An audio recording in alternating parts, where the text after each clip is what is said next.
There's a idea that Christianity is salvation in Christianity alone, and I typically say yes to that.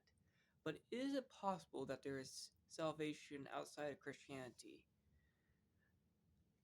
We don't know. There is good reason to say no. For the Bible says, by grace you are saved through faith. That's in the book of Romans. Grace is baptismal regeneration and the Lord's Supper, whereas faith is the belief in the efficacy. Now, by faith through faith is not salvific. The I believe, therefore I'm saved, good thoughts are not helpful because your heart is perpetually enslaved to sin. We are totally and entirely depraved. But what if you are elect, but you have no opportunity to become Christian? Say you live on an island, and God has predestined to your salvation, and not pass over onto your reprobation. But it is based on God knowing that if you met a Christian missionary, you would convert to Christianity. But despite that, there's no Christian missionary, but you're still elect. How is this going to work? Will he believe in one God and have the morality that is very aligned to Christianity, and that he has faith in that one God, and his need for grace is by that faith through natural revelation? Could he be saved? I would say I don't know. I would lean no, but who am I to judge?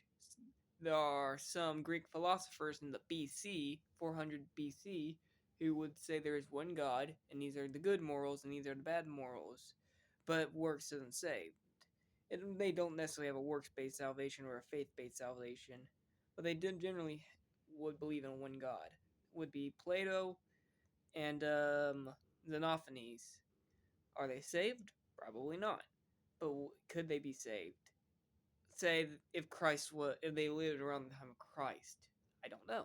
Hypothetically, you are elect, but you live on an island, and you can never convert to Christianity because of that isolation. But you had the regeneration that leads to faith in a unknown God. That they have ignorant faith.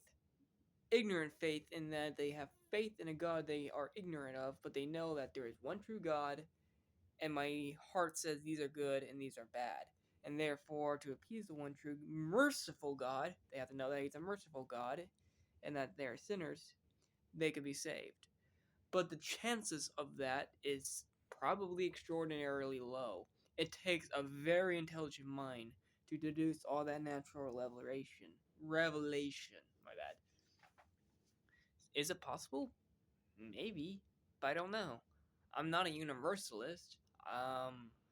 I mean, I would love that if there were Bible verses that make universalism true that I have not factored, and there are Bible verses that are allegorical on eternal damnation that I have not factored, could be an allegory and not literal, and therefore universalism would be true, then that would be great. And that would be awesome, but I doubt it.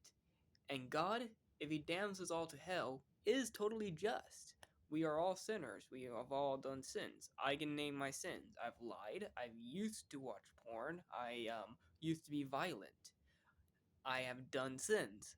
I don't deserve to exist because I don't live up to God's perfect standards. He is the law. He is the judge, and Jesus the lawyer. And if it wasn't for the ransom of Christ's sacrifice in substitution to my eternal imprisonment, I would be damned. That is what I'm going to say.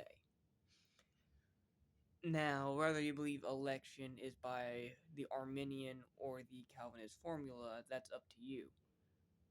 Nonetheless, my point is that if you're saved, but it is by some mechanism of natural revelation and the three deductions of one God, and of the merciful God and of his all power, all knowing, and that you know you're a sinner. I guess that was a twofold or third, but still that you know you are a sinner who needs a merciful God's redemption. Maybe you're saved, but as Christians, let's not risk that. Instead of just leave it up to fate, it's better to inform them of why they should be saved rather than leave it to chance. We should have the mindset that they aren't saved than the mindset that it could be a 50-50. It's that simple.